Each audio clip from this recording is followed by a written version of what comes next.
Hey, this is Jill Griffin, and I'm the host of the Career Refresh Podcast. Thanks for being here. Today, I want to dive into workplace boundaries. This is something that comes up all the time, and it's a crucial topic, whether you are going into the office, you're a remote worker, or you have some sort of hybrid arrangement. Over the years, I've developed a framework that I call the 3 C's, and that's the clarity, certainty, and confidence. And today we're going to explore how you can maintain your impact while preserving your overall well-being. Ready? Let's jump in. Today I'm sharing a framework that I developed from thinking about professional boundaries over the years. And I'm also going to give you a few tried and true tips that I have found that help you continue to drive impact while maintaining your sanity. Velocity, we know, is one of the biggest threats to business, and it's even a bigger threat to your well-being and your professional performance if you don't know how to manage your brain through all of this constant change. A boundary is something you set for yourself, whether it's something that's mental, whether it's a physical boundary, right? It's something you set for yourself. And when you're setting it, you need to think about what are the clear non-negotiables that show up around your work. That's creating the clarity, the first C. So you want to think about, what do you need around your well-being? This is beyond self-care. We're not talking bubble baths and massages here, although I'm a fan of both. We're talking what do you really need from exercise, from your day? When are you starting your day? When are you ending your day? How are you taking care of your overall health and your nutrition needs, right? It's looking at your full well-being so that you're really building a strong foundation. When you're identifying your non-negotiables, I also want you to think about the free time that you have, whether that is with your family, your friends. How are you spending that? And I know it may sound really, really like time management-y, but that's what you need to do. Be looking at your week and deciding, okay, in order to get the enough exercise I need and the sleep I need, I'm going to go out 2 times this week, or I'm going to, I have that thing at my child's school, and I also have a client dinner. How are you balancing it so that you're always looking at things in advance, you're creating that clarity, and you're thinking about the exchange and the trade-offs for any of the decisions you made? I also want you to think about clear shutdown times. Your work is not a hobby. I get that. But still, when are you working and when are you not working? And how are you creating that clear time, even in your head? What I find that I hear from so many clients is that on the days that they are working from home, that they can work a much longer day with limited breaks. And that's what I want you to get clear on. Are you working in 90-minute sprints? Are you taking a walk midday to get some fresh air so that you're not just sitting at your desk all day? Strategic time blocking kind of falls into that too, where I know from my brain, I think much better in the morning and the earlier part of the day. So that is the time that I need to apply to strategy. Whereas the second half of the day, I can be potentially listening in a meeting, but I can't necessarily be running it because it's harder for me because I'm exhausted and my brain tends to perform better in the day. Again, I get it. It's work. We don't always have full control of our calendars, but where you can start doing those things or create team agreements like, hey, on Wednesday, let's use the morning parts so that we're getting work done and we can have a team meeting or a team conversation or a client conversation later in the afternoon. That's what we're talking about. I want you to remember that saying no, and I don't want you to be the no monster. This is not about saying no to everything, but when you're saying no to something, you're saying yes to something else, and understanding that exchange and finding ways that you can really be intentional with this is going to help you overall choose that temporary discomfort over long-term frustration. So that's clarity. The second C is certainty. And there's really nothing certain beyond what you think about yourself or what you think about your thoughts, right? We're managing uncertain times and we're always in some level of uncertainty. So when you want to manage certainty, and I'm going to tell you again, you can't manage the circumstance of uncertainty. You can only manage your thoughts, your opinions, and the way you approach things. First thing I'm going to tell you always is separate story from fact. I am the first one on a bad day. If I am hungry, angry, lonely, tired, I call it halt. If I am in that, oh man, I can be running with a story and then telling you what will happen next in my head.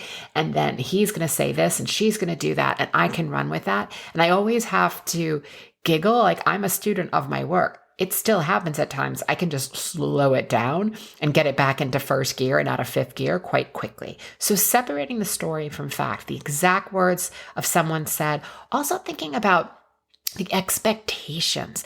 Are they real expectations or are they what you think the expectations are supposed to be? Really thinking that through and managing your thoughts is constant. You always are looking at what you're thinking and seeing if it's really true. Is this helpful? Or is this true but partial? Or is this true but not helpful, so you're not going to spend your energy there? The other thing that creates certainty is getting clear in your career strategy and your career identity. This is your skills, your strengths, your values, and what you believe about the contribution that you're making to a team or a department or to your business.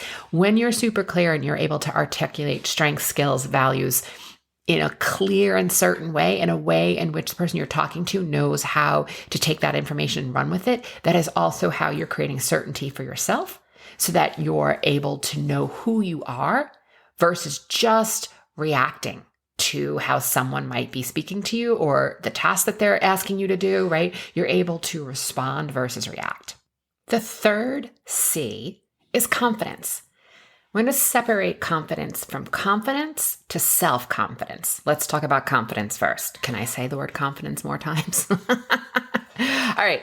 Building confidence comes from a previous experience that you've done something before and you can do it again. And then you might be thinking, but Jill, I haven't done this thing before. I haven't done this. So how do I know? And that's when I say to you, right. But you've been in situations before where you didn't know what you didn't know, and you were able to rely on your skills, your strengths, your values, your quick thinking, all of those things to be able to show up and create a result that was positive, right? That's confidence. It's building on your previous experience. Self-confidence is knowing how to manage your emotions effectively to be able to be confident on yourself emotionally so that you can move forward. So here's an example of that. I do this work for a living. I'm a student of the work. I've been in this work, I don't know, wallowing around in it for like 30 some odd years. And I still can find moments in which I can pick up a thought, which creates a negative feeling in my body or a negative emotion. And I am rolling around in that thought. I am holding on to it. I want it to be true, even though I don't want it to be true. And then I'm running through the cast of characters and who's going to say what and blah, blah, blah. So the victory today is that while this is still draining, it could be a few minutes versus hours or days. I'm able to manage my mind and know that I'm having a thought that's creating a negative sensation or a trigger in my body. So self-confidence is knowing that I can get myself out of that. Knowing it's like, think about a child. We talk about like being able to self-soothe, right? Children don't necessarily know how to self-soothe. It takes the caretakers in their life to teach them how to self-soothe. That's what you're doing. You're like, oh, wow, this is a trigger for me. Ooh, he said that thing. I'm feeling a way. And I want to stay professional, but I also want to, respond in a way that's probably not professional. So this is where, depending on your situation or your environment, can you go to the bathroom and take a pause in the bathroom stall? Can you hide your camera? Can you have your next meeting be off calendar?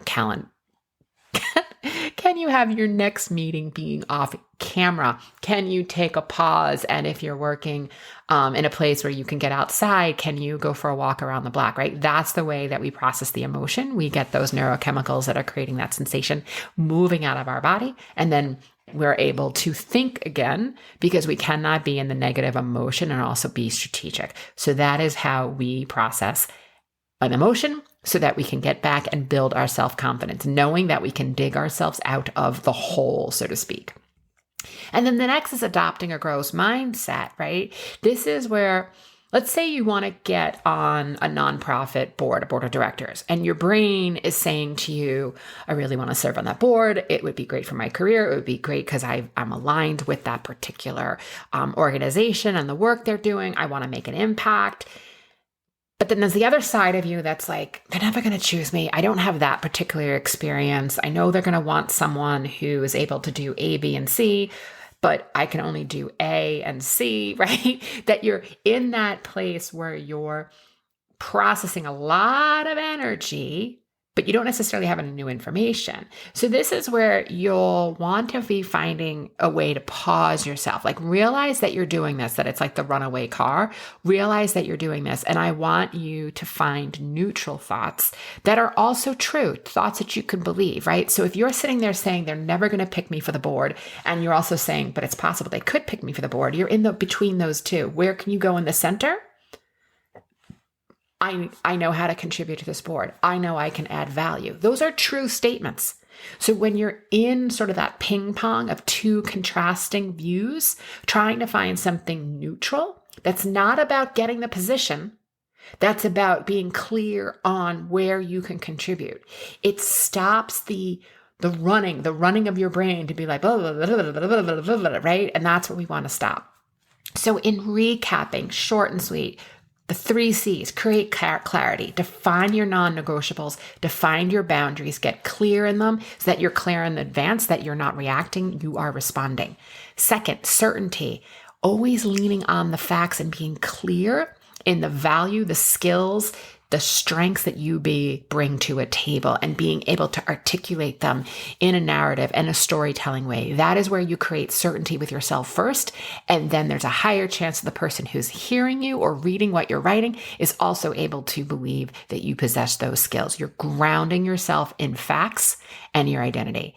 And then the last C is that confidence. You are building it through known experience. Maybe you need to make a list of your victory laps so that you have them ready and available to you. And at the same time, you need to not let your brain wander away with like lots of negative thoughts, and bring it back to a place where you can find the neutral sentence. And remember, creating the boundary is not just about knowing what you're going to say and when you're going to say it. It's about managing your thoughts so that when you approach the conversations and set those boundaries, you can do it with clarity and confidence. All right, friends, as always, I want to hear from you. Tell me your thoughts. How are you setting boundaries? Have you had any sticky boundary conversations lately? I would love to hear about them and talk to you about those. Send me an email at hello@jillgriffincoaching.com. All right, friends, have a beautiful week, and I will see you soon. I'm Jill Griffin, your host of the Career Refresh podcast. My mission is to make workplaces more successful for everyone. So if you have ideas for topics or future guests, please email us at hello@jillgriffincoaching.com. Until next time, embrace possibility, be generous, intentional, and kind.